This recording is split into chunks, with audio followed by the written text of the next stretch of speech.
Quand la nuit tombe et que tout s'éteint, déclare encore Jésus est mon soutien. Celui qui promet fidèle, son plan pour toi reste éternel. Dieu écrit encore ton histoire, il conduit tes pas de gloire en gloire. Dieu a le dernier mot sur ta vie, son triomphe brise.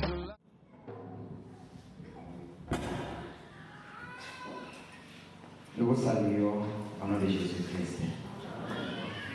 Disons merci à Dieu qui est de l'univers de côté. Nous disons merci pour votre présence ici. Et la foi que nous serons tous bénis par Dieu, puisque c'est lui qui a permis notre présence. Et il ne peut pas nous conduire ici en vain. Nous lisons la parole de Dieu. Après la lecture, nous allons prier. Nous prenons nos Bibles et nous lisons le livre de Romains chapitre 8, du 31e verset jusqu'au 39e. Ceux qui ont des Bibles, nous lisons Romains chapitre 8, verset 31 jusqu'au 39. C'est là que nous allons tirer nos bénédictions du jour. 8, verset 31 jusqu'à 39. Que dire de plus? Si tu es pour nous, qui sera contre nous?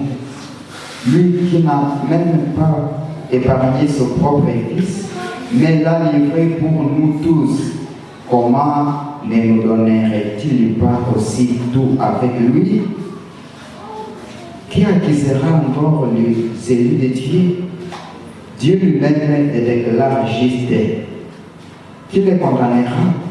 Christ est mort, bien plus, il est ressuscité, il est à la droite de Dieu et il est intercède pour nous.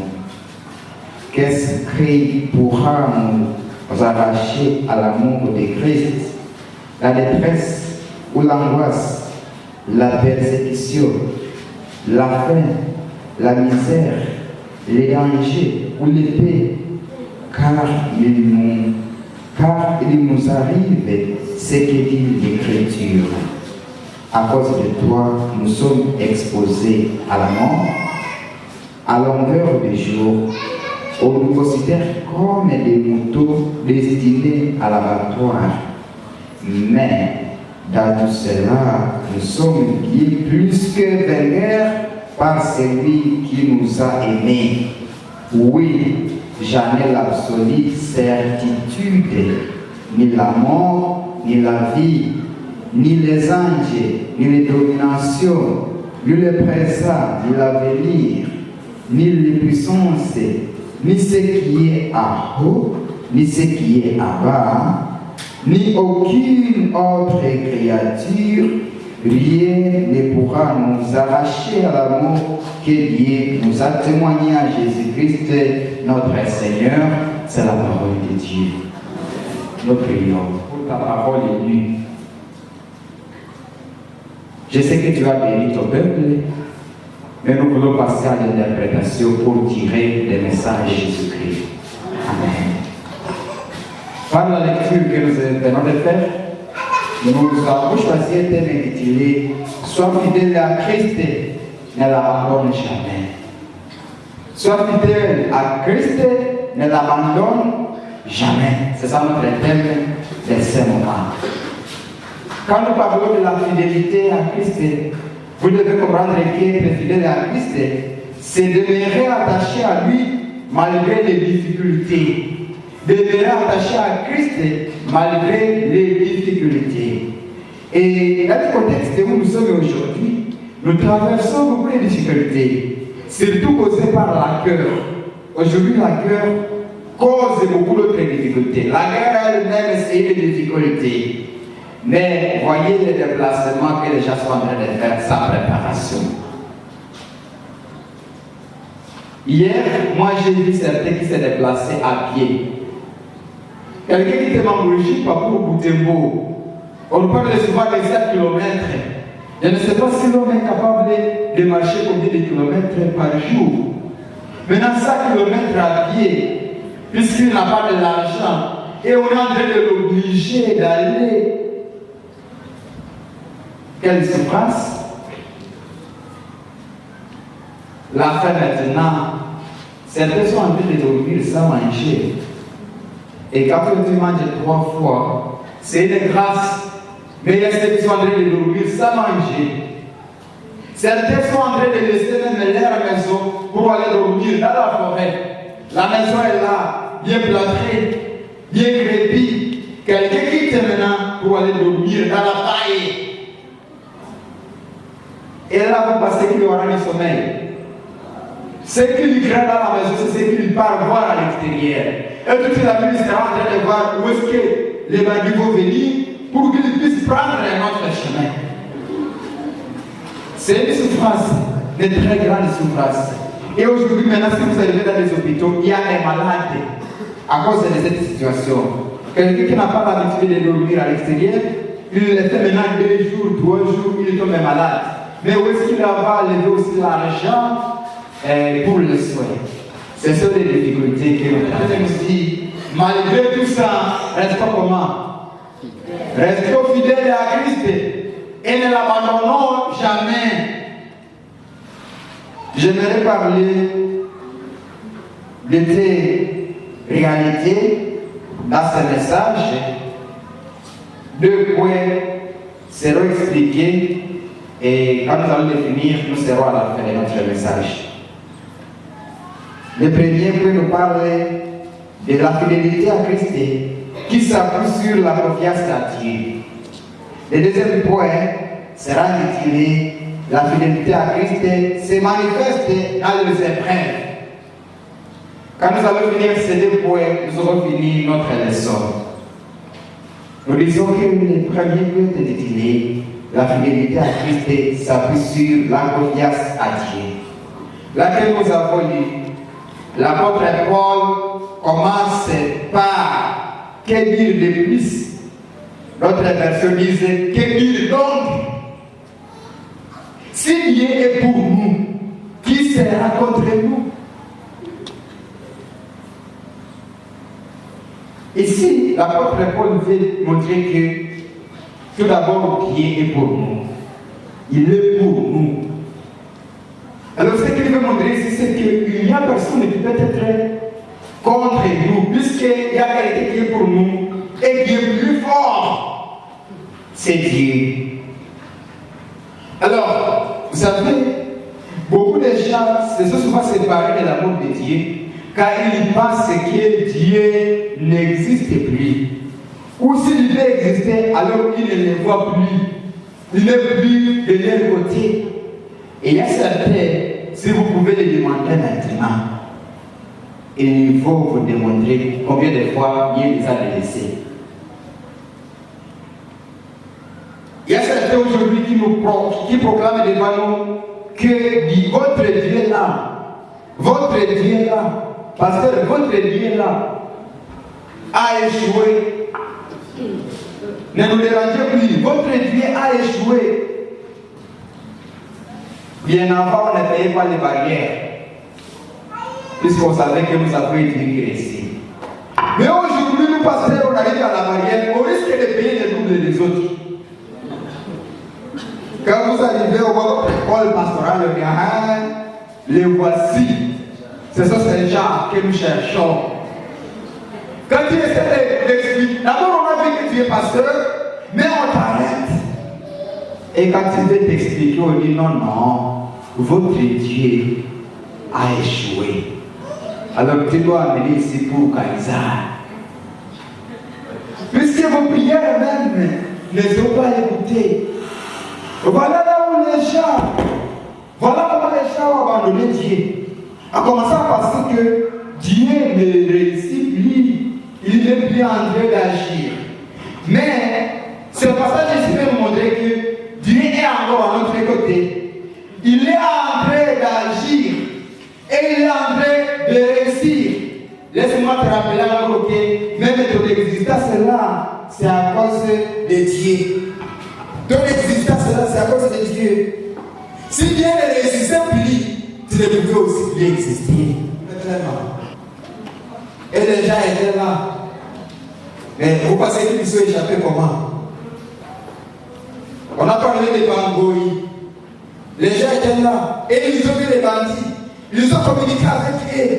Ils ont fait leur donner des adresses. Mais qui les a sauvés de là? Qui les a sauvés? Je suis dans un groupe où quelqu'un a envoyé un message et il disait: ne mettons pas pour les Bangoïs. Maintenant on a basé le micro à Kibia, mais va changer ma biato. Mon mécono. Et vous allez nous qui brasse les souliers dans la main à ma Kibia. Mais il va la marquer à ma chérie, c'est moi à moi. Donc, qui est moi qui va toquer mon micro. Mais hata kumbuka na kukamata tena. Anakata na Kibia na kimoya. Et les autres ne vont même plus les souliers. Anasema nimekutana nao. Maintenant, lui, qui n'a rien d'espérance, qui n'a aucune chose qu'il peut passer, que ça lui garde, il a été sauvé comment? C'est pas Dieu. Que Dieu est en train d'agir. S'il peut t'amener devant le Brigitte pas jusqu'ici, ça montre déjà ses réactions. Ça montre déjà ses réactions. Vous pensez qu'il y a une barrière qui peut arrêter ces gens-là en train de réussir? Il n'y a pas de barrière. Mais s'il est en train de nous faire encore la vie ici, c'est parce qu'il existe et il est en train d'agir. Alors, comprenez que tu as quelqu'un qui est en train de te protéger. Ce n'est pas puisque tu as mangé, je ne sais pas quelle feuille, que tu es encore là. Ceux qui ont consommé des feuilles, ils sont en train de mourir. Ce n'est pas puisque tu connais fuir. Ceux qui savent fuir, ceux qui sont frappés, et on les égorge. Mais parce que c'est ce que vous avez beaucoup étudié, que vous vivez maintenant. D'ailleurs, ces gens-là ne demandent pas le niveau d'études de quelqu'un. Ils t'attrapent, que tu sois médecin, que tu sois pasteur, que tu sois qui, on ne te demande rien. On t'attrape, on te demande seulement de mettre les coups. Et on fait passer là-bas la machette. Et c'est tout. Alors si toi tu n'es pas encore mort, c'est parce qu'il y a un Dieu qui est en train de te protéger. Voilà pourquoi tu as encore le devoir de louer ce Dieu-là. Tu as encore le devoir de faire 50 ans que tous ceux qui respirent louent l'Éternel. Donc même quand tu es là, le feu c'est passif. Mais tu es quand même en train de respirer. Sache qu'il y a un Dieu qui est en train de te faire se souffler. Alors tu dois continuer à mettre ta confiance à lui. Il est encore là. Il est en train de nous voir. Il est en train de nous aider. Notre deuxième point dit: la fidélité à Christ se manifeste dans nos épreuves. Pour que le puisse voir que tu es fidèle à Christ, il faut qu'il y ait des épreuves qui t'arrivent. Et maintenant, ce que nous allons observer, c'est ta façon de vivre dans ces épreuves. Puisque beaucoup de gens aiment Dieu quand ils sont dans la joie. Mais quand la joie manque dans leur vie, ils abandonnent aussi Dieu. Mais il y a aussi ceux qui font le contraire. Quand ils sont dans les difficultés, ils aiment Dieu. Chaque matin, ils sont là à la prière matinale. Chaque matin, ils lisent la Bible. Chaque matin, ils prient. Chaque jour, ils sont chez le pasteur. Pasteur a tombé. Quand il sera béni, c'est tous les Africains. Et c'est tous les Congolais. Quand on est béni, il y a un monde qui n'a échoué à divorce. Mais les gens vont voir ta fidélité quand tu resteras fidèle dans chaque situation qui va t'arriver. Que ce soit la joie, que ce soit la souffrance. C'est là que tu vivras avec ton Dieu. C'est là les relations que tu montreras avec ton Créateur. Les gens verront ta fidélité avec lui. Maintenant, l'écrivain de ce passage, lui a essayé de montrer certaines difficultés qui peuvent séparer quelqu'un de Dieu. Et maintenant, il dit, pour ça, il n'y a rien normalement. Si tu es fidèle, de tout ce qu'il a cité, il n'y a rien qui peut te séparer de la mort. Il dit, est-ce que la mort peut nous séparer de la volonté de Dieu, de l'amour de Dieu? La mort. La mort, c'est quelque chose que nous craignons tous. Tout le monde là a peur de la mort. Si la mort était une créature qui se déplaçait, une créature visible et qui pouvait se déplacer et qui pouvait fuir, et qu'on écoute qu'elle est déjà en train d'aller au rond-point, elle est en train de chercher quelqu'un de machin. Vous pensez qu'elle peut attraper quelqu'un facilement? Même les malades, elle va quitter celui des malades pour fuir de la mort. D'ici jusqu'à Mangouréchi, passer des kilomètres, mais il y aura ceux qui seront à Mangouréchi pendant 5 minutes. À cause d'avoir peur de la mort. Donc nous craignons la mort. Mais malgré cette crainte de la mort nous arrive toujours. Maintenant l'apôtre ici nous dit, malgré la mort, ne nous séparons pas de l'amour de Dieu. La mort elle, mais qu'elle ne nous sépare de l'amour de Dieu.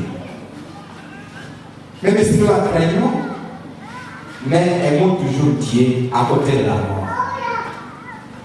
Même quand tu es en train de mourir, continue à mettre ta confiance à Dieu. Puisque notre Dieu continuera à nous garder même après notre mort. Il continuera à vivre avec nous même après notre mort. Ça signifie quoi? Même après la mort, nous allons continuer la vie. Et ce que nous appelons la vie éternelle. Même devant la mort. Si on t'attrapait et qu'on te demande de refuser ton Dieu, il faut refuser. Il faut accepter qu'on te tue et continuer à montrer ta fidélité à Dieu. Puisque tu peux refuser même de ton Dieu là, on te dit encore, et où est-ce que tu seras maintenant quand tu fais de le refuser? C'est lui qui veut vivre avec toi éternellement. Tu le refuses puisque tu vas perdre la mort. Or, même si on ne te gorge pas, tu vas mourir. Devant la mort, mettons toujours notre confiance à Dieu. Il a cité une autre chose, il a parlé de la vie. Et je pense qu'il voulait parler de l'amour de Dieu, puisqu'au moins nous vivons. Mais est-ce que l'amour de Dieu aussi peut nous séparer de l'amour de Dieu? Normalement, non. Voilà pourquoi je disais, même quand vous serez bénis, même quand nous serons bénis avec la paix, puisqu'il faut bien voir ceux qui sont arrivés ici, venir prier pour la guerre. Mais si on leur donnait la paix, on va ménager à part. Même quand nous aurons la paix, continuons à nous confier à Dieu. Même quand nous aurons la bonne vie, même quand tu auras de l'argent, continue à te confier à Dieu. Une autre chose qu'il a cité, ce sont les anges, les créatures célestes. Il parle du présent. Est-ce que le présent peut aussi nous séparer de l'amour de Dieu? Il parle de puissance des bas ou des hauts. Il dit aucune autre créature ne pourra nous séparer de l'amour de Dieu. Quelque part là, il a parlé de la faim. La faim. Est-ce que puisque tu as faim, il faut voler directement? Puisque Dieu voit, il connaît que tu es déplacé des cœurs. Alors tu pars couper la banane de trouille et tu dis, Marie, pourquoi non? C'est vrai, la majorité c'est chakatoka kwetu. Marie, pale, et chakatoka kwetu, ninakimbia, anafika tena mshamba, usimu mtu mwenyewe anajua leo, angetumaka na ile shamba. Kisha selipeka hizi kipika hapa, tujisaidie wewe kuishi yake. Alors tu coupes la banane de trouille et tu penses que tu as raison. Non. La parole ici nous dit, même quand on a faim, continuez à nous brancher sur Dieu. Continuez à montrer notre confiance avec Dieu. et à la fois qu'après 5 minutes, auquel détail il peut nous faire à manger. J'aimerais que Dieu nous aide et que nous apprenne davantage. Surtout à nous faire ça comprendre sa parole, puisque je sais que je n'ai pas réussi à parler réellement avec le cœur de chacun. Mais nous avons développé un thème intitulé « Sois fidèle à Christ, ne l'abandonne jamais ». Et nous venons de dire que la fidélité à Christ doit s'appuyer sur la confiance à Dieu. Et là, nous avons dit, nous devons savoir que Dieu est pour nous et il est en train d'agir. Et c'est lui qui est en train de permettre que nous soyons vivants jusqu'à maintenant. Même si certains sont en train de mourir, mais au moins toi qui continues à respirer, tu dois toujours continuer à t'appuyer à Dieu, puisque cette respiration, c'est grâce à lui. C'est ce que disait, la fidélité à Christ se manifeste dans les épreuves.